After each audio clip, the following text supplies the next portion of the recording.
করেছেন। আমার বাবার ইচ্ছে ছিল তিনি মারা যাওয়ার পরে যেন আপনার গায়ের জুব্বা মুবারক দিয়ে আমার বাবার জানাজার কাফন, আমার বাবার কাফনের কাপড় যেন তৈরি করা হয়। আর আমার বাবার ইচ্ছে ছিল আপনি যেন আমার বাবার নামাজের জানাজা ইমামতি করেন। আল্লাহর নবী কথা শুনে তিনি যখন রওনা দিবেন, সাইয়েদনা ওমর ইবনে খাত্তাব রাদিয়াল্লাহু আনহু নবীজির সামনে দাঁড়িয়ে গেলেন। আল্লাহর নবী জিজ্ঞেস করলেন, ওমর তুমি কেন আমার সামনে দাঁড়িয়ে আমাকে বাধা দিচ্ছ? ওমর রাদিয়াল্লাহু আনহু তখন বললেন, ওগো আল্লাহর নবী, এই লোকটাকে কি আপনি চিনেন না? তার ব্যাপারে কি জানেন না? সেই ব্যক্তি মারা যাওয়ার আগ পর্যন্ত ইসলাম আর মুসলমানদের ক্ষতি সাধন করেছে। উহুদের যুদ্ধ থেকে ৩০০ সৈন্য নিয়ে পলায়ন করেছে। সারা জীবন ইসলাম আর মুসলমানদের ক্ষতি সাধন করেছে। কেন আপনি তার জানাজায় যাবেন?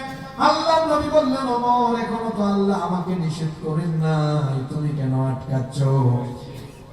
আল্লাহর নবী তখন রওনা করলেন। বেশ কয়েকটি জায়গায় ওমর রাদিয়াল্লাহু আনহু একা সিদ্ধান্ত নিয়েছেন।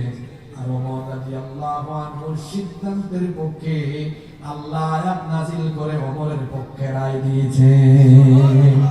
আল্লাহর নবী যখন জানাজায় চলে গেলেন, আল্লাহর নবী দিয়ে তার নিজের জুব্বা মুবারক দিয়ে কাফনের কাপড় তৈরি করে দিলেন। আল্লাহর নবী তার মুখের লালা কুচু মুবারকটা আব্দুল্লাহ বিন উবাইয়ের গায়ের মধ্যে লাগিয়ে দিলেন। তিনি যখন জানাজায় দাঁড়িয়ে যাবেন, ওমর রাদিয়াল্লাহু আনহু এই দৃশ্য দেখছেন আর ভাবছেন, হায় আল্লাহ, এই লোকটা সারা জীবন মুনাফিকি করলো।